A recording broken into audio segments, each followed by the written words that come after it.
Welcome to Sunday School, Proverbs 16:18. Pride goeth before destruction, and an haughty spirit before a fall. The great kingdom or empire of Nebuchadnezzar was made up of smaller kingdoms which he had conquered. As long as he lived, his kingdom was strong, but as soon as he died, it began to fall in pieces. His son became king in his place, but was soon slain, and one king followed another quickly for some years. The last king was named Nabonidus. He made his son Belshazzar king with himself, and left Belshazzar to rule in the city of Babylon while he was caring for the more distant parts of the kingdom. But a new nation was rising to power. Far to the east were the kingdoms of Media and Persia. These two peoples had become one and were at war with Babylon under their great leader Cyrus. While Belshazzar was ruling in the city of Babylon, Cyrus and his Persian soldiers were on the outside around the walls trying to take the city. These walls were so great and high that the Persian soldiers could not break through them. But inside the city were many who were enemies of Belshazzar and were friendly with Cyrus. These people opened the gates of Babylon to Cyrus. At night he brought his army quietly into the city and surrounded the palace of King Belshazzar. On that night, King Belshazzar was holding in the palace a great feast in honor of his god. On the tables were the golden cups and vessels that Nebuchadnezzar had taken from the temple of the Lord in Jerusalem. And around the tables were the king, his many wives, and 1,000 of his princes and nobles. They did not know that their city was taken and that their enemies were at the very doors of the palace. While they were all drinking wine together, suddenly a strange thing was seen. On the wall appeared a great hand, writing letters and words that no one could read. Every eye was drawn to the spot, and all saw the fingers moving on the wall and the letters written. The king was filled with fear. His face became pale and his knees shook. He called for the wise men of Babylon who were with him in the palace to tell what the writing meant. He said, "Whoever can read the words on the wall shall be dressed in a purple robe and shall have a chain of gold around his neck, and he shall rank next to King Belshazzar as the third ruler in the kingdom." But not one of the wise men could read it, for God had not given them the power.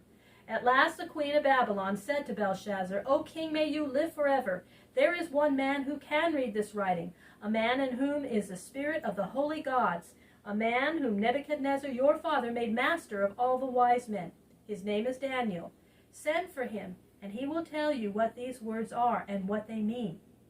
Daniel was now an old man, and since the time when Nebuchadnezzar died, he had been no longer in his high place as ruler and chief advisor of the king.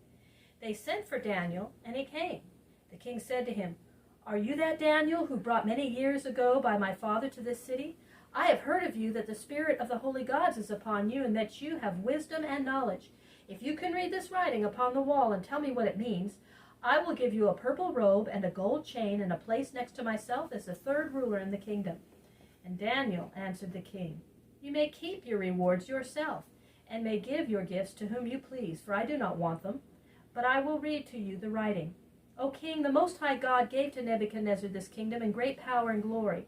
But when Nebuchadnezzar became proud and boasted of his greatness, then the Lord took from him his crown and his throne, and let him live among the beasts of the field until he knew that the Most High God rules over the kingdoms of men.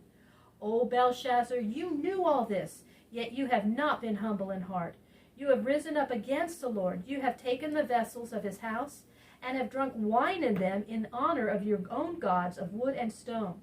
But you have not praised the Lord, who has given to you your kingdom and your power. For this reason, God has sent this hand to write these words upon the wall. This is the writing, Mene, Mene, Tekel, Upharsin.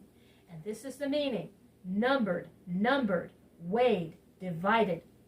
Mene, God has counted the years of your kingdom and has brought it to an end.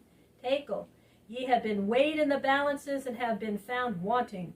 Upharsin, your kingdom is divided and taken from you and given to the Medes and the Persians.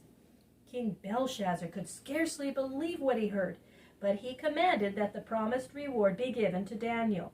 And almost while he was speaking, his end came. The Persians and Medes burst into the palace. They seized Belshazzar and killed him in the midst of his feast. On that night, the empire or great kingdom set up by Nebuchadnezzar came to an end. A new empire arose greater than that of Babylon, called the Persian Empire. And in the place of Belshazzar, Cyrus, the commander of the Persians, made an old man named Darius king until the time when he was ready to take the kingdom for himself. This empire of Persia was the third of the world kingdoms of which we read in the Bible. The first was the Assyrian kingdom, having Nineveh for its capital. This was the kingdom that carried the 10 tribes of Israel into captivity. The second was the Babylonian or Chaldean kingdom, which carried the Jews into captivity. The third was the Persian kingdom, which for 200 years ruled all the lands named in the Bible.